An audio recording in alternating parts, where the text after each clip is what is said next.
आज हम बात करने जा रहे हैं ऐसे मंदिर की जहां चोरी करने से मनोकामनाएं पूर्ण होती हैं। उत्तराखंड में एक ऐसा अनोखा मंदिर है जहां चोरी करने से आपकी सारी मनोकामनाएं पूर्ण होती हैं। यह अलग बात है कि हिंदू धर्म में चोरी करना पाप बताया गया है और भारतीय संविधान में चोरी के लिए सजा भी तय की गई है। लेकिन ऐसी मान्यता है कि देवी के इस मंदिर में चोरी करने से पुण्य प्राप्त होता है। परंपराएं और रीति रिवाज जगह जगह अलग अलग होते हैं। देश में कई जगह ऐसी रीति रिवाज हैं जिन्हें बहुत कम लोग जानते हैं। एक रिवाज ऐसा भी है जो बहुत आश्चर्य से भरा लगता है। वह यह है कि दंपत्ति को अगर पुत्र की प्राप्ति ना हो तो माता के मंदिर में चोरी करनी पड़ती है और स्थानीय पुलिस भी इस चोरी को चोरी नहीं मानती। आप सोच रहे होंगे कि भला ऐसा कैसे हो सकता है, तो आपका सोचना भी सही है। लेकिन इस मंदिर से की गई चोरी को चोरी नहीं मानने के पीछे एक बहुत बड़ा कारण है। जी हाँ दोस्तों, हम बात कर रहे हैं उत्तराखंड के रुड़की से 19 किलोमीटर दूर भगवानपुर के चुड़ियाला गांव में स्थित चूड़ामणि देवी मंदिर की। ये मंदिर 51 शक्तिपीठों में से एक माना जाता है। दरअसल यहाँ सदियों से यह परंपरा चली आ रही है। पुत्र रत्न की प्राप्ति के लिए दंपत्ति जिस वस्तु की चोरी मंदिर से करता है उसे पुत्र रत्न की प्राप्ति होने तक अपने पास रखता है। जब उन्हें पुत्र रत्न की प्राप्ति हो जाती है तो वह चोरी की गई वस्तु को वापस मंदिर में रख देते हैं। यही कारण है कि इस चोरी को चोरी नहीं माना जाता।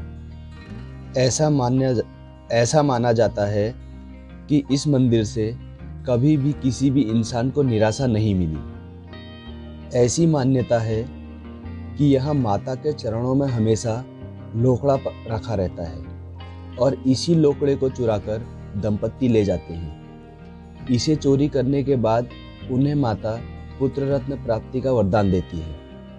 खास बात यह है कि पुत्र रत्न प्राप्ति के बाद दंपत्ति को 2 लोकड़े वापस करने होते हैं। इसमें एक मंदिर में चोरी किया गया लोकड़ा होता है तो दूसरा खुद बढ़ई से बनवाकर या बाजार से खरीद कर लाना होता है। यह माना जाता है कि मंदिर में आने वाले श्रद्धालु को चोरी करने के लिए लोकड़े की कमी ना हो, इसलिए यहाँ पर 2 लोकड़े रखने की परंपरा चालू की गई होगी। अब जानते हैं दोस्तों कि ये लोकड़ा क्या होता है। लोकड़ा एक प्रकार का लकड़ी का खिलौना होता है जो पुत्र का प्रतीक होता है।